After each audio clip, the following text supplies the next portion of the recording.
welcome back to the Apex Archives. Today we're going to be taking a look at one of the most mass-produced rifles in the history of the world, the Mosin Nagant model M9130. Alright, we're going to be quickly talking about this rifle today.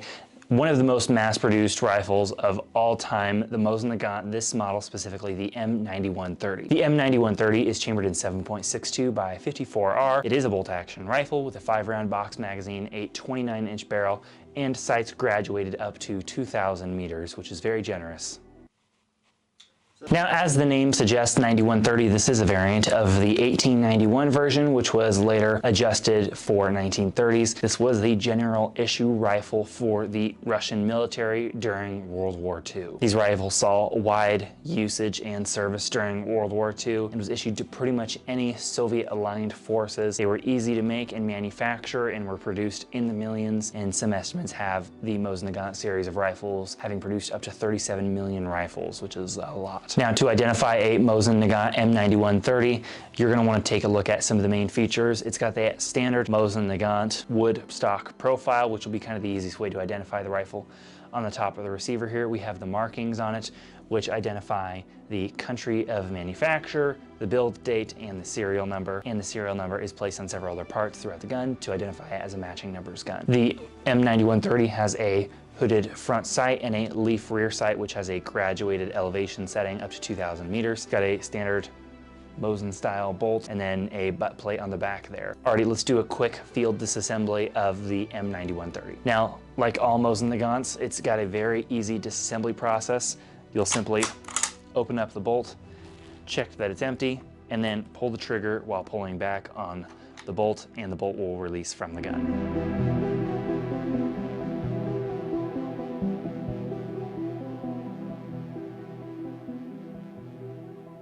Next, on the bottom here, to release the magazine spring, there's a little latch here you can push back towards the trigger guard.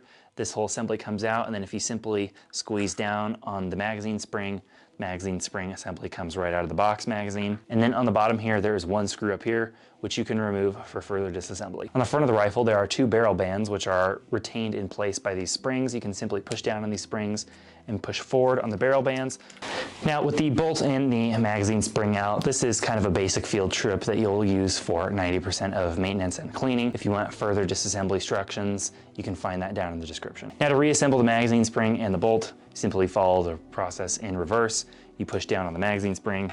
There's a little joist down there that will go around and wrap that up, and it'll click into place. And to put the bolt back in, you simply put it into its guide channel and push forward, and then the rifle is back and assembled. To identify the origin of your M9130 or Mosin Nagant variant, you can look at the top of the receiver here and look at the markings, which will indicate where the manufacturer is. So, for example, on this rifle here, we can see that it's got the Soviet hammer and sickle, and then lower down near the next ridge line, there is a factory marking, which is a triangle with an arrow inside, more like a arrowhead and less like a pointy arrow, and that identifies it as being made in the Ishevets factory in Russia. In addition, on the markings here, we have a 1942 serial date, shows that it was manufactured in 1942, and then we've got a serial number that has a prefix and then a number following that. It shows the lot number and then which rifle out of that lot. You can look for more factory proof marks on different parts of this rifle. For example, on the bolt here on the right hand side, you can see that there is an 1827, which is matching to the rest of this gun, which helps you identify it as an Ishevets bolt. But if you need more information, you can also see that that little Ishevets marking is going to be stamped all up and down this gun to show that it was made in the Ishevets factory. So, for example, on the bolt here, near the top here, we can see there's another little Ishevets marking. Down here on the safety, there's another Ishevets marking. And then if we move to the butt plate here, we can see that there is an Ishevets marking near the top. In addition, 1827, which is that matching serial number to the rest of the gun. You can also find a matching serial number on the bottom of the magazine box body here, 1827, and then near the top of the magazine well, where that front screw is, we can see another Ishevets mark. On the left hand of the rifle, we can see another Ishevets marking on the rear barrel band, and another one on the front barrel band up here. Some rifles will have numbers on the stock, but some will not. Now, to identify this as a Russian stock, we can look on the top here near the rear barrel band, and there is a marking here which identifies it as a Russian manufactured wood stock. If you'd like further details and more in-depth photos and information, you can find that out on our website at apexarchives.com. We'll leave a link down in the description. We just want to say thanks to our sister website, Apex Gun Parts. If you need any parts for your Mosin Nagant, you can find parts there. Thanks so much for watching, and we'll catch you in the next one.